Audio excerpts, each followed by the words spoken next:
Alors, je m'appelle Marie-Denis, je suis artiste, mais enfin, je pense que tout autant que nous sommes dans cette belle aventure, on est artiste. Donc, artiste qui a 42 ans, disons, allez, au niveau de la carte d'identité, c'est tout, hein, voilà, je m'en tiens là. Donc moi, je suis originaire d'Ardèche, voilà, ça compte beaucoup pour moi, je préciserai tout à l'heure pourquoi un peu dans les facettes de mon travail. Et ensuite, donc j'ai fait mes études m'ont porté donc j'ai fait les Beaux-Arts de Lyon, où j'ai reçu un enseignement contrasté et exigeant de profs comme Bernard Fries, Patrick Tosani et Jacques Vieille, que ce soit en peinture, photo ou sculpture. Et voilà, ça a été très, je pense, exigeant et important. C'est un enseignement qui a compté pour nous et qui nous a aidés aussi, qui a été un véritable tremplin pour continuer après. Voilà, vraiment. Et au-delà de ça, très vite après la sortie d'école, j'ai aussi compris que c'était pas, mais tous autant que nous sommes, on est une génération où il n'y avait pas Internet, donc on s'est fait un peu dans une forme, autant on avait reçu un enseignement très pointu, autant à l'instant de la sortie d'école, on est devenus des purs autodidactes. C'est-à-dire qu'on s'inventait des formules, chacun avait son propre chemin. Ce qui est d'ailleurs génial. Moi, je trouve que je le revendique, hein, mon fonctionnement à ce moment-là.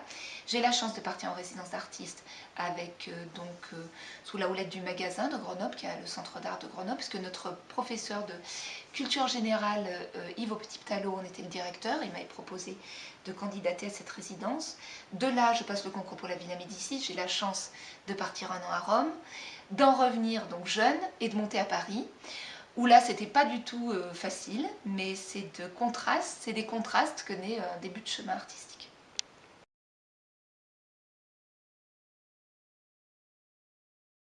Alors, donc, ce que je vous indiquais tout à l'heure, effectivement, je suis originaire d'Ardèche, tout ça semble anecdotique, mais en fait, pour moi, ça a beaucoup d'importance, parce que qui dit Ardèche dit mon enfance, qui dit mon enfance dit beaucoup à la campagne, enfin, en pleine nature, dans une ferme qu'avait ma grand-mère.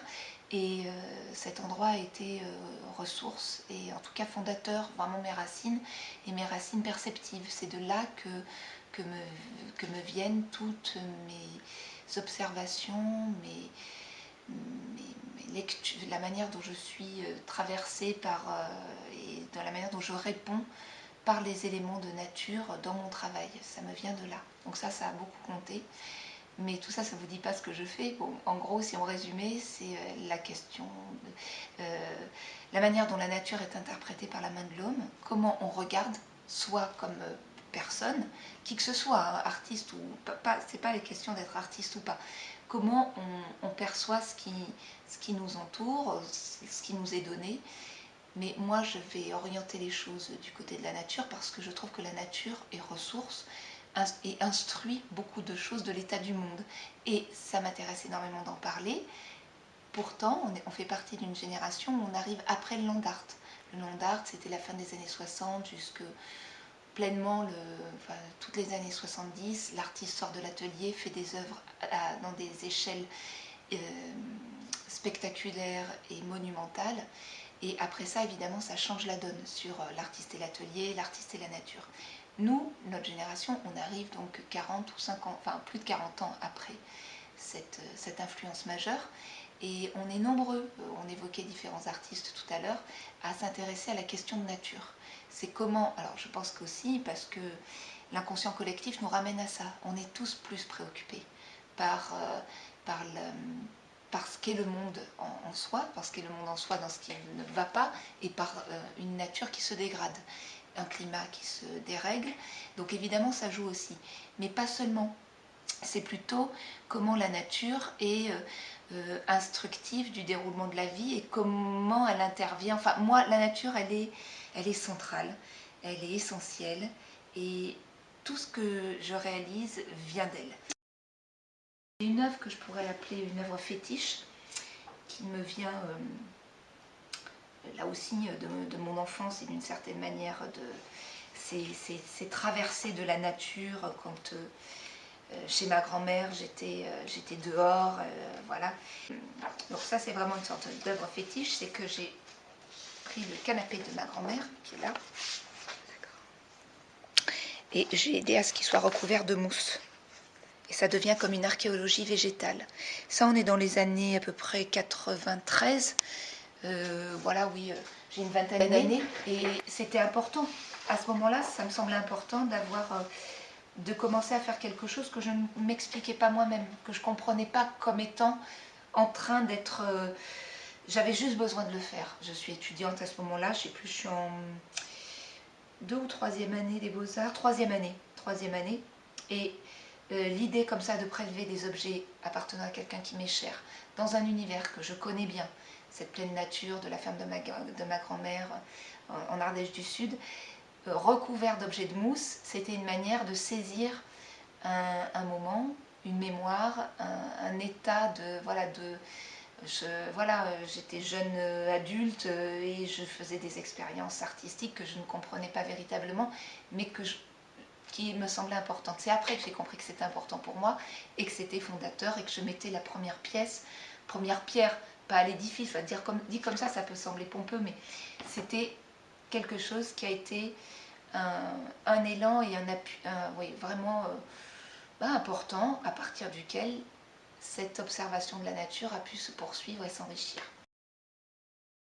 Art et artisanat, pour moi, ne sont pas contraires, ne sont pas forcément obligatoirement en parallèle et incompatibles. C'est quelque chose de longue date qui me semble, plus d'ailleurs on le voit beaucoup aujourd'hui dans l'art d'aujourd'hui, le mariage des disciplines, l'interagissement de la main et de la spécialité par un regard d'artiste. Et ça, c'est quelque chose qui me vient depuis longtemps, des collaborations, que ce soit avec des coiffeuses afro, des vanniers, des métalliers, des amies couturières. Et ça intervient à différents moments de travail comme un savoir-faire qui va enrichir et préciser l'idée qui est la mienne. Ça, c'est un projet qui a été fait pour Jakarta. Dans le cadre de 1% artistique, c'est une commande pour le centre culturel de l'ambassade de France. Et ce mandala de plumes, quelque sorte, qui s'intègre à l'entrée du patio, qui est le patio du hall de cet institut français, c'est quelque chose qu'on a réalisé avec des amis accessoiristes et couturières de théâtre, de manière à opérer vraiment une combinaison et une construction entre le mandala et l'attrape-rêve amérindien. Mais au-delà de ça, ce qui était intéressant, c'était comment la plume, parce qu'au départ, c'était quand même la roue de Pan qui m'intéressait, et comment justement elle s'architecturait autrement. D'autant que c'est une œuvre de réemploi, et le réemploi compte beaucoup pour moi. Comment on interprète une chose qui peut se dire autrement ou se réutiliser dans ses matériaux, c'est quelque chose qui revient assez souvent dans mon travail, et donc ça peut donner, voilà, la toute première, ce que je t'ai montré juste avant, Jakarta, 4 années auparavant, c'était ça, une roue de Pan, structurée avec une artisane de fleuristerie, avec l'apprentie d'une fleuriste spécialiste en fleuristerie. Christelle, la jeune fille, elle s'appelait. Et là, c'était vraiment l'idée d'interpréter la roue de Pan, strictement. Mais bien sûr schématisé par le bloc de mousse qui accueille. Et puis c'était le clin d'œil à la fleuristerie. La fleuristerie, c'est la combinaison des plantes dans les blocs de mousse. C'est assez kitsch souvent. Et moi, j'aime bien déjouer ça. Donc là, ça devenait à la fois très gracieux, et puis, évidemment, c'était une citation à la roue de Pan. Ce que je vous ai montré après sur le mandala, c'est encore une interprétation. Voilà, il y a des projets comme ça qui se déplacent avec des marottes, enfin des thématiques, la plume de Pan, enfin des matériaux qui reviennent, mais qui vont prendre d'autres formes. Ça, c'est vrai que ça compte beaucoup. En ce moment, je participe à un projet d'expo que j'aime beaucoup, en Côte d'Opale, qui s'appelle Slack, qui est une programmation collective. C'est l'organisme Art Connexion, qui est programmateur de projets, qui a sélectionné différents artistes, soit effectivement très affirmés, soit plus jeunes. On est une quinzaine, Françoise Petrovitch, Didier Marcel, Nicolas Le Floch, plein d'autres aussi, et Maria Montesi, et puis moi, et d'autres, a invité à intervenir sur le long du littoral, sur une bande d'environ 30 km, où on interprète la question du paysage et de notre perception par rapport à ça. Et donc ça, on vient de l'inaugurer, c'est pour tout l'été jusqu'au 20 septembre. Donc ça m'a vraiment passionnée, car j'ai proposé une sorte d'ikebana en 3 dimensions. Une structure en fer à béton, au bout duquel il y a des chardons, comme ceci, des cardères sauvages, qui sont vraiment une caractéristique de la région, et ils sont attachés avec des colsons d'électriciens. Et ce qui m'intéresse, c'est vraiment la manière fer forgé, qui est déjà en soi le cardère sauvage quand il est à ce stade de séchage, et comme il est prolongé, il y a d'abord cette tige à béton, puis ensuite les chardons, on est face à une sorte d'œuvre candélabre. Les candélabres, c'est comme les chandeliers, si vous voulez. Et dans le paysage, je trouve que ça fonctionne assez bien. Donc ça, c'est le projet du moment. Voilà. Et puis, un autre projet dont je ne peux pas dire encore la forme d'exposition qu'il prendra, mais en tout cas, je suis sous une autre forme d'herbier, qui est un herbier fait à base de lamelles de bois. Plutôt un herbier sylvestre et un herbier sans végétaux et pas floral ou feuillu, mais où il est question de bois. Et je suis obligée d'être un peu mystérieuse parce qu'il n'a pas fini de se conclure encore, ce projet. Je pense que c'est d'abord un projet d'estime. C'est parce que Juliette, la manière dont on s'est rencontrés, on a très vite... ça a été assez intense, en fait. Et ce qui s'est passé, c'est que les quelques éléments, parce qu'elle est à la fois exubérante, Juliette, et à la fois retenue, et ce qu'elle m'a dit du projet de son père et de l'hôpital et de l'action de l'hôpital auprès des enfants là-bas en Inde, m'a touchée c'est même pas rationnel, ça m'a touchée directement. Et au-delà de la poupée que je découvre aujourd'hui et que je trouve géniale et étonnante et difficile à traiter, parce que c'est difficile à partir de ça de savoir qu'est-ce qu'on peut faire on ne peut pas faire mieux. C'est-à-dire, qu'est-ce qu'on peut juste élaborer à partir... Il faut qu'on lui fasse raconter une histoire peut-être, et que ça reste sa propre histoire. Donc ça, c'est un peu un exercice compliqué, mais c'est notre mission. Pourquoi j'ai accepté?